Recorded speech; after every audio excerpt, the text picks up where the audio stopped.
Panda. I got broads in Atlanta, just to the lean the family. Credit cards and the scammers, hitting the licks in the band.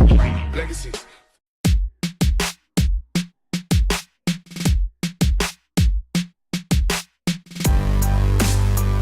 Samsung Galaxy Note 8 review. The Note 8 is here and we can't help but feel the tension rising, especially in Europe, where this is the first Note device to officially land in 2 years. It's been quite some time, so a lot is riding on the Galaxy Note 8. The overall design falls clearly in line with that on the S8 and S8, but the Note does employ softer and narrower edges. The Infinity display, while bigger, is less curvy this time. This arguably makes for better ergonomics and handling overall. The perfectly symmetric body is slick and durable, thanks to front and rear Gorilla Glass 5 and IP68 certification. However, the old glass body is quite slippery. The new 18.59 aspect ratio works great for portrait gaming and has its benefits for browsing and multitasking. However, the Note 8 is quite tall for one-handed use, and reaching the notification area can be tricky. It is more of a two-hand device, as necessitated by the S Pen. The fingerprint reader is really awkwardly placed, too high up and right next to the camera. The 6.3 Infinity display is the bigger and arguably most impressive of its kind. It performs on par with the S8 pair, but is not necessarily brighter or with better contrast. The Note 8 boasts mobile HDR Premium certification, which should allow it to reproduce most HDR content out there eventually. Netflix is already offering support. The new white point manual adjustment allows for even better color calibration. With 1-bit/SLTE, new MIMO Wi-Fi/C and Bluetooth 5.0, to name a few, the Note 8 is perfectly equipped in terms of modern connectivity options. We also appreciate the DisplayPort 4K video out support.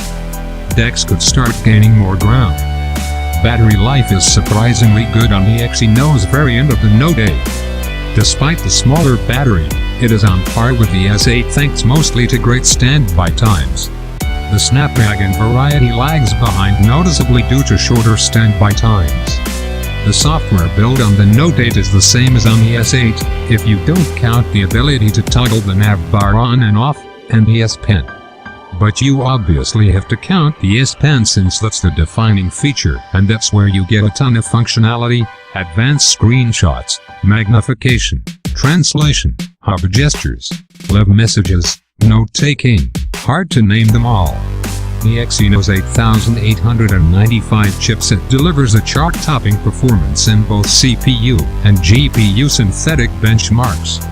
The Snapdragon 835 and Exynos 8895 chips perform almost identically in CPU benchmarks. By bringing the Adreno 540 GPU clock back to normal, Samsung has managed to mostly eliminate the graphics performance difference observed in the S8 and S8. Overall, the Exynos and Snapdragon variants are closer than ever in performance. The loudspeaker scores a good rating in our test, pretty much at the level of the competition. It's still just a single speaker, though. The main 26mm 12MP dual-pixel camera on the Note 8 performs just like on the S8 Duo and is really impressive, both in bright light and low light conditions.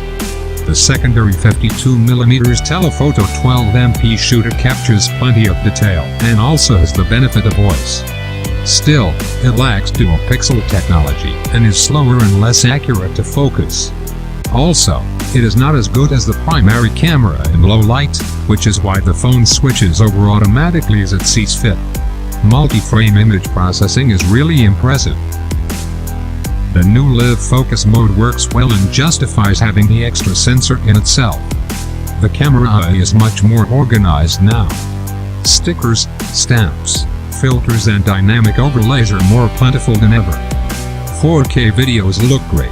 1080p maintains high quality as well.